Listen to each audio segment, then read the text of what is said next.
Hi, I'm Danny Ramos, and welcome to this week's edition of Hispanic SpeakOut TV, brought to you on Bright House Cable Networks for the past 14 years. This is the place where we talk about politics during campaign time on the I-4 corridor. We are in 6 counties, and today we have an interesting show, a really interesting show. First, we're starting off with Sandy Rivera, who's a Hispanic woman running for a circuit court judge. Then that's followed up by, right after her, with Annette Taddeo, who is the lieutenant governor pick for Charlie Crist. And she is an immigrant, and she's Colombian. And then we're closing with Velez Estrada, Zulma Velez Estrada, who's running for state rep in Osceola County. So let's kick off. And hi, Sandy. How are you? Good. How are you? Good. You're still running, huh? They didn't run you out of town? I'm still here. Yeah, they're just taking down all your posters. Is that it? That's the name of the game. What can I say? Yeah, well, keep putting them up. You keep putting them up. They keep taking them down. Doesn't that cost you money? It does. And who's taking down those posters? Who are you running against? I am running against Jerry Collins, who's the incumbent. Jerry Collins. So she's an incumbent judge. Correct. Okay. Yes. So. And Alex Finch is the third candidate in that race. So there's 3 candidates in the race, and you and Finch are running against. And Correct. This is non-party, right? There's no party attachment. Correct. Right. It's independent, non-partisan. Exactly. Okay. Why is that? Why can't judges run on a party ticket?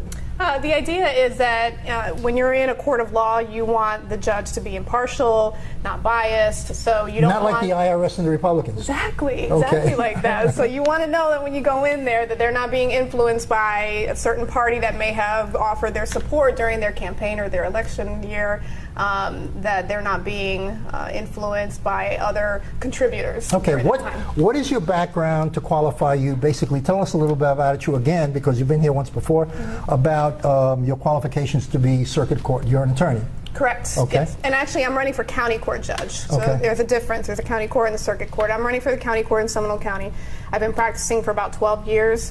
I've done everything. I've done criminal law, family law, landlord-tenant, small claims. I started with the Office of the State Attorney, litigating in the courtroom, sex crimes and child abuse, and then I moved into private practice, and from there I just expanded my knowledge base into different areas of law.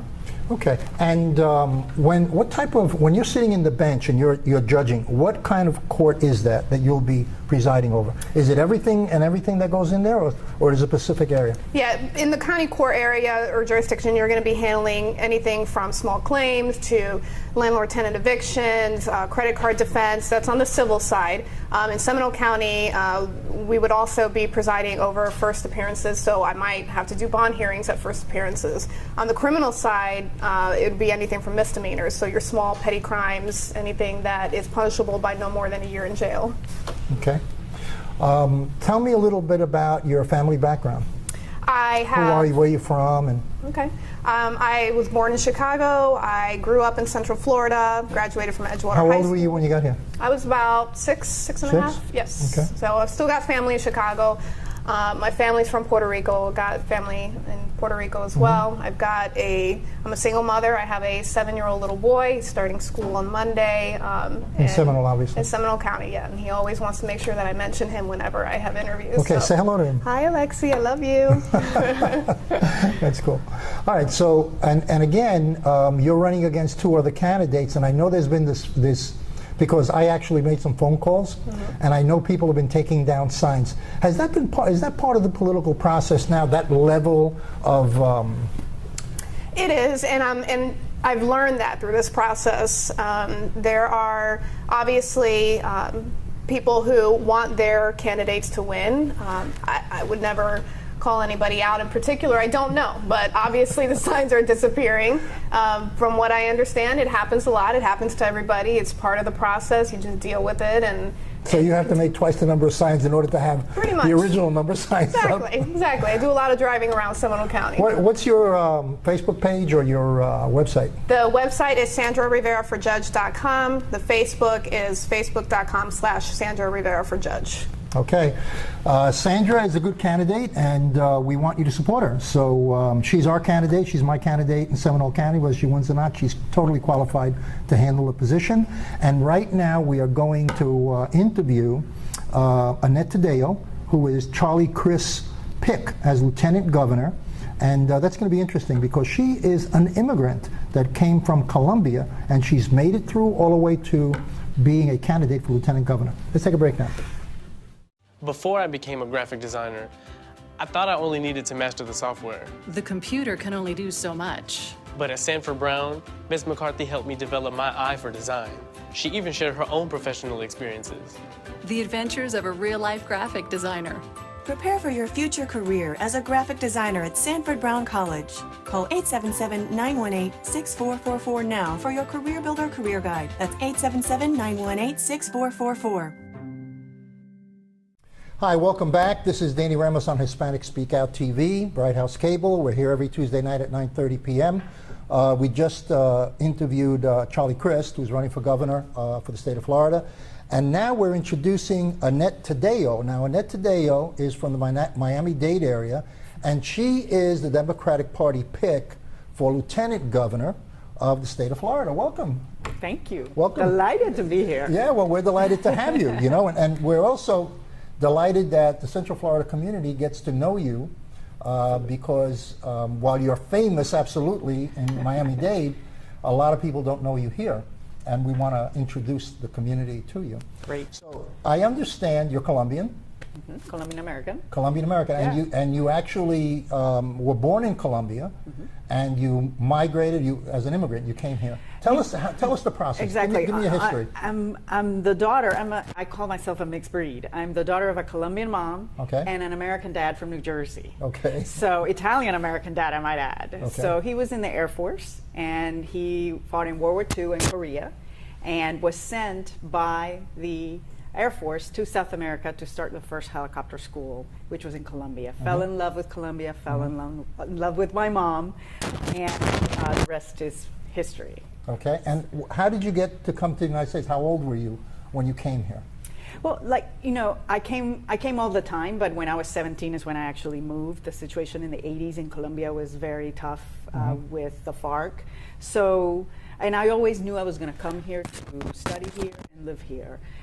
I was one of the lucky ones that due to my father being an American, I was born a U.S. citizen. So I never had to go through the whole process of you know, getting all this stuff. But I'm very familiar with what people have to go through, and because of experiences that I've had. And so, and if you don't mind, I'll tell you one. No, yeah. When I moved here, I went to school at the University of North Alabama. Okay. So yes. Well, how did you pick that? Honestly, I had some friends of my parents where I stayed my senior year in high school, graduated high school in Huntsville, Alabama, where NASA is, and then went to school, stayed in Alabama. I liked it, but it was an experience to go to school there and to realize that I was being viewed as someone different, that I was Maybe they were different. Well, but you know, so I learned a lot about the Bible Belt. I learned a lot about all that we as Hispanics have to do to educate fellow Americans as to all that we bring to the table. And honestly, my first election was in college. I ran for student government secretary of the school. And the day of the election, I had put posters all over the school that said, Annette Taddeo for secretary, for student government secretary. And the day of the election, secretary was crossed out, and it said Annette Taddeo for deportation.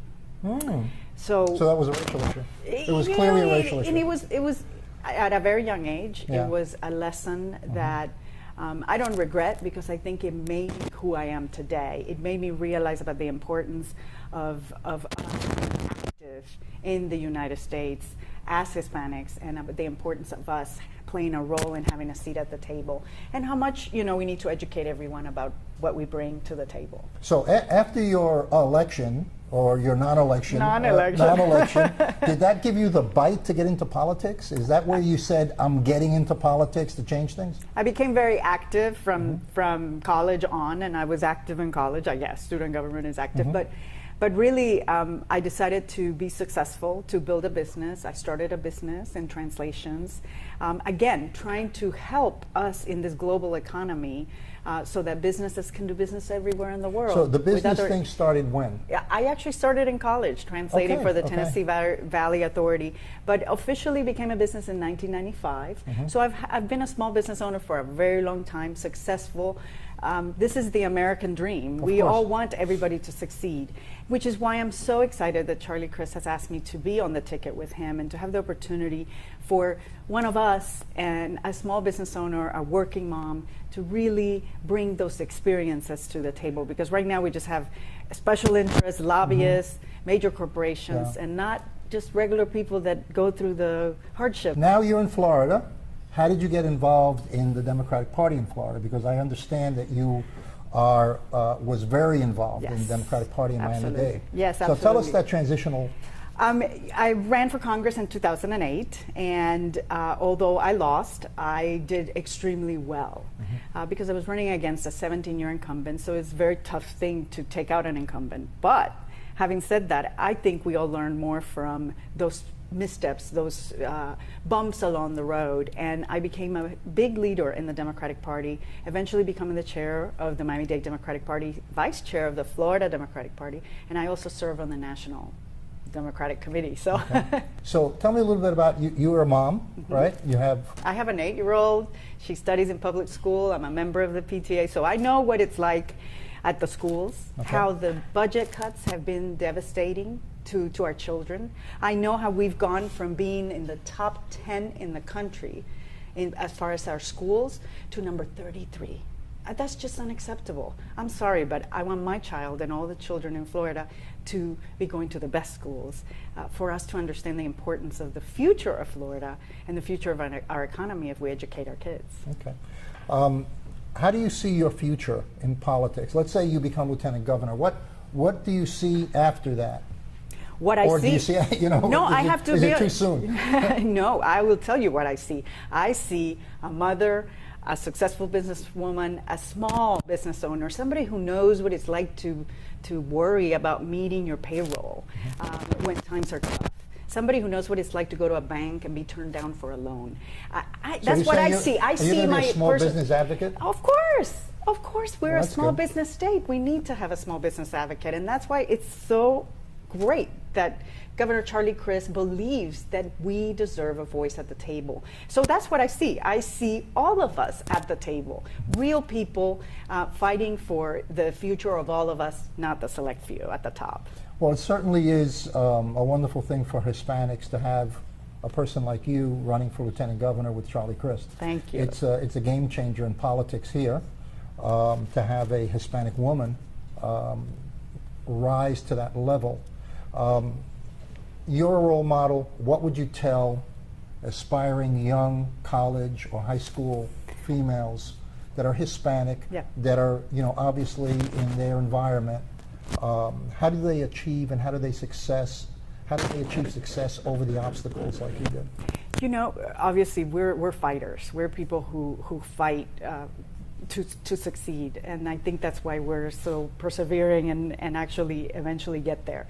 But I think what I would ask them is get involved in politics. Politics is deciding a lot of your life, your kids' lives, the future of our state, a lot of decisions, and a lot of kids think of politics as something negative, and there's so much good that you can do if you are truly a public servant, and we need to stop thinking of it as a bad thing and give opportunity to those of us who really want to make a difference so that we can get more kids into it and more wonderful young women into it. Yeah. A lot of people do think that they're very negative on politics, but of course the only way is to get involved and to change it. Well, it's such a pleasure having you. Thank you for coming. Thank you. I would like to invite you to the Women's Conference. Okay, so look please forward see to if that. See if you can put it on your calendar. I know you're very busy, which is going to be September 27th, and I'd love to have you as the keynote speaker there. I love to be around women and to speak to well, women. You know, absolutely. that is something that you can really affect in long term. Good. The young women of our community, of all communities, absolutely, to succeed, because you are obviously a unique success story. Thank you so much for being with us. Thank you. We need tonight. many more. Yes, let's do it. That's okay? why we're doing this. Okay. This is Danny Ramos, and we'll be back in a few minutes. I've always had my own style. Yes, she definitely had style. But in fashion merchandising at Sanford Brown, I learned how to make it a career from industry professionals like Miss Cooper, who was really supportive. Textiles, design, marketing, we teach real fashion skills and the business of fashion. I wanted a career in fashion, and Sanford Brown helped make it possible. Get started on your future career in fashion at Sanford Brown College. Call 877-751-9111 now for your Career Builder Career Guide. That's 877-751-9111. Hi, I'm Jose Miranda. This is Hispanic Speak Out. We've been on the air for 14 years. I'm here tonight with Gino Feliciani. Yes, hi. Nice to meet and you. he's running for circuit judge? Circuit judge in the 9th Circuit, Group 37, yes. Okay. The first thing off the top of my head is, are you okay and you're right mentally that you want to be a judge here? I am. I've been given a lot of thought. It wasn't just a decision that I made. It's a decision that I sat down with my family and we discussed it. And, you know, it is kind of a family affair because you go from relative anonymity to, I guess, sometimes being in the limelight because the judge is usually center stage in most of these proceedings. And, you know, some cases get a lot of publicity. So, no, I'm not crazy. How different is it for you to be running for judge as opposed to running for any type of office, you know, comparatively speaking? Well, one of the things with when you run for judge is you really can't talk about issues. I mean, a lot of people will, you know, when you're running on a particular platform, you can discuss certain issues that are important to the community. Judicial races are nonpartisan, so you can't discuss your party affiliation. If somebody asks you, you're not allowed to do that. So it's a little bit limiting with some of the issues that you can't address. All right. You've been a lawyer for 20 plus years. Tell me a little bit about your background. Okay. I've been a lawyer for 23 years. First off, I'm born and raised here right in Orlando. I went to local schools here. I went to Valencia College, graduated from Valencia, graduated from UCF. I went to law school up in Michigan, and that was kind of interesting being from Florida and braving the cold northern winters. But I came back here to Florida with my wife, and we raised our family. And I've been a lawyer for 23 years. The first 6 years of my experience was defending people charged with crimes. I was an assistant public defender. Right. I did all kinds of cases, and starting out with low-level misdemeanors to I did do a murder case before I left the office. Then I worked in private practice for a short bit of time, did some family law and labor and employment. And then the last 17 years, I've been a prosecutor, and I've been prosecuting sex crimes cases consistently now for the last 6 years. I've got 10 years of experience doing that.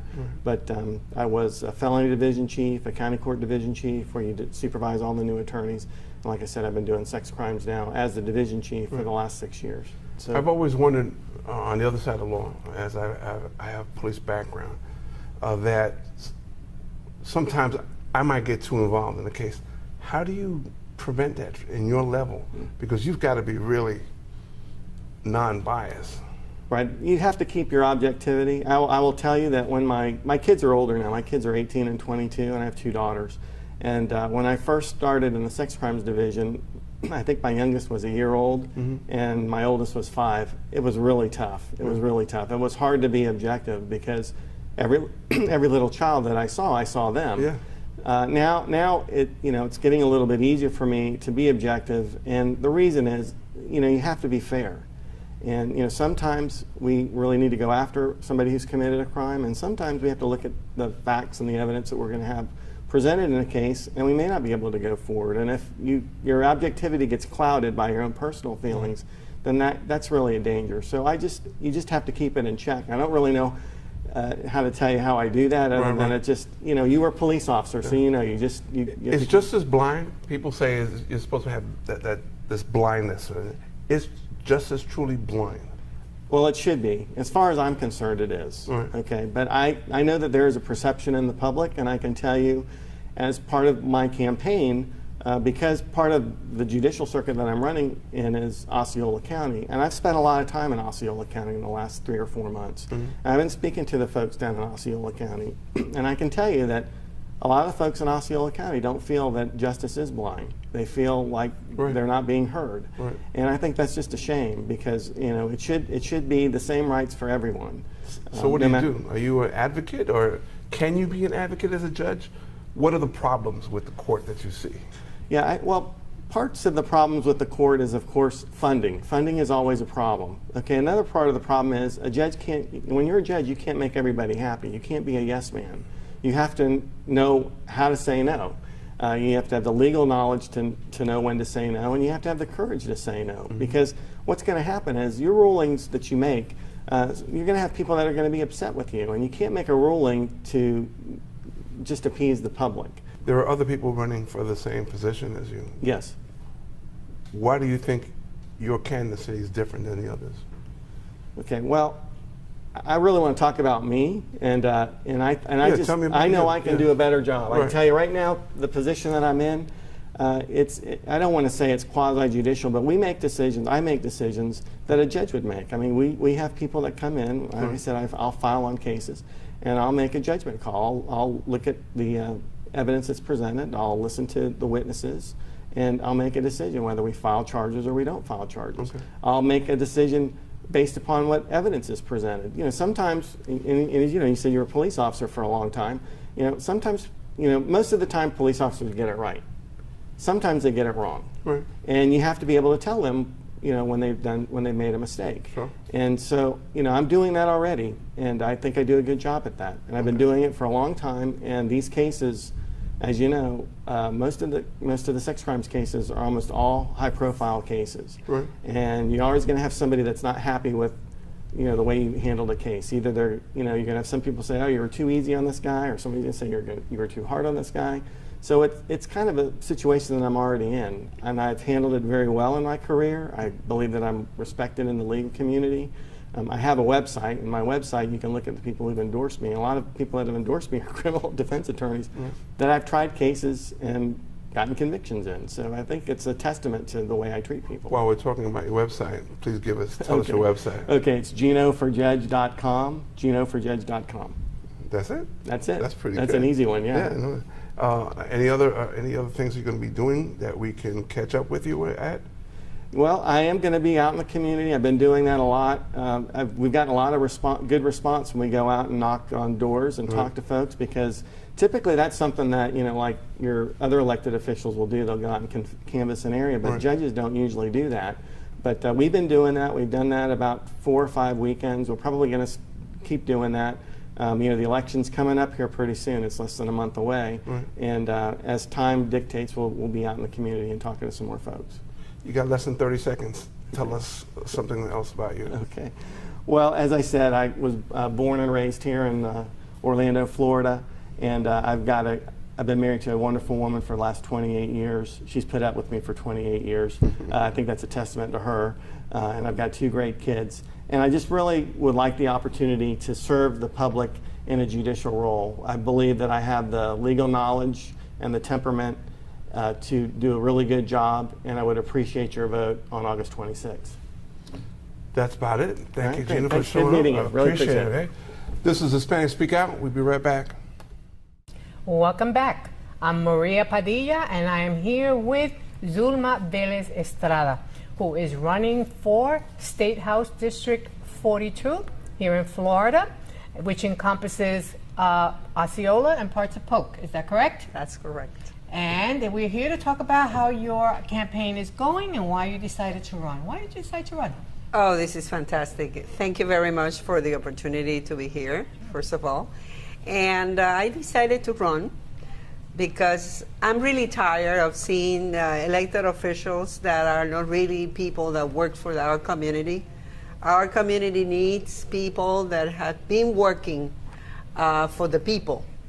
Although, you know, I understand the business environment, I really believe that someone that goes to represent the communities, they should know and be working with for a long period of time with the community, as well as being on boards and being there.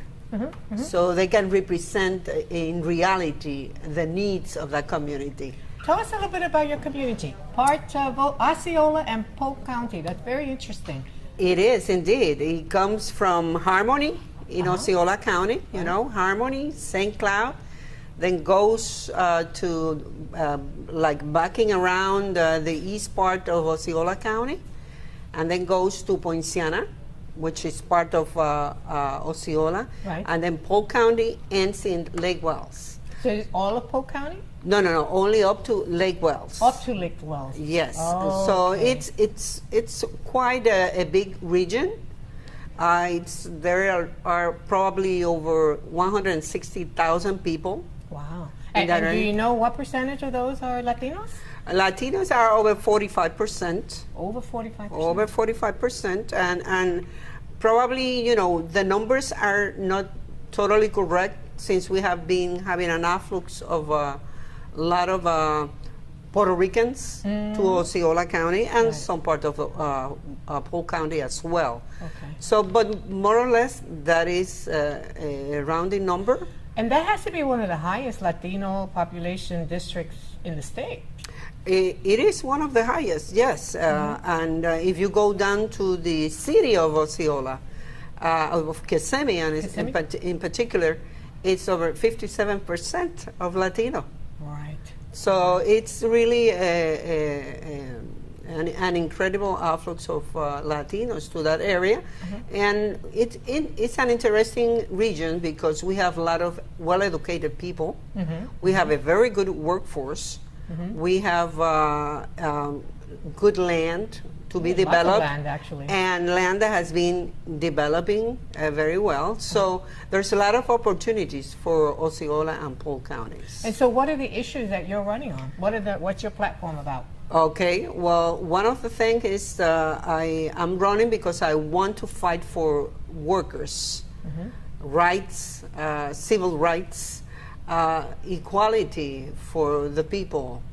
No matter how, if they are black, Hispanic, or whites, or there's no matter of their gender or sexual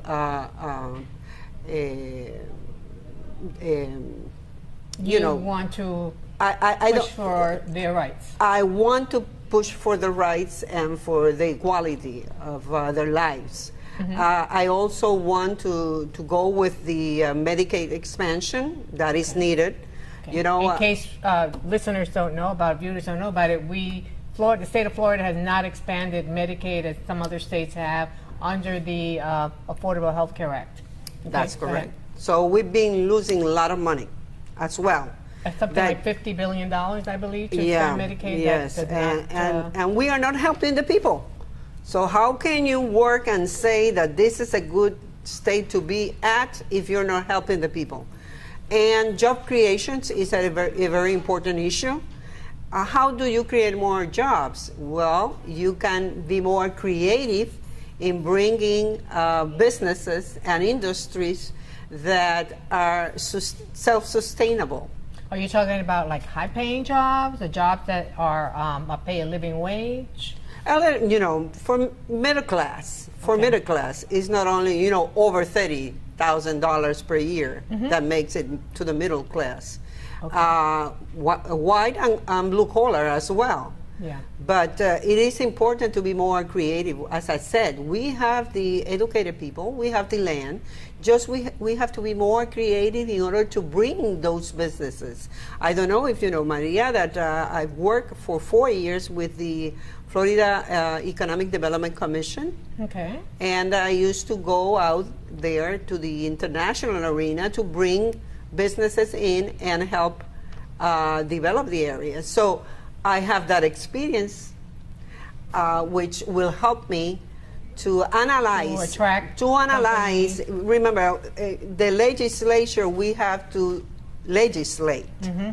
So it is important to have that in mind in order to create more laws that could bring that opportunity. How about education? Education ought to be a big issue in a county like Osceola and Polk because you have such a young population there. Not only young population, we have a huge Latino population that is not well represented. The rights of the students are violated every day, so we need to assure that the laws that are established give equal education to everyone and equal opportunity to go to college. And we are facing right now that those opportunities are not well defined for the Latino community. Well, there you have it. Zulma Velez Estrada, who is running for House District 42, which takes in Osceola and parts of Polk County. And this is Hispanic Speak Out TV. Good night.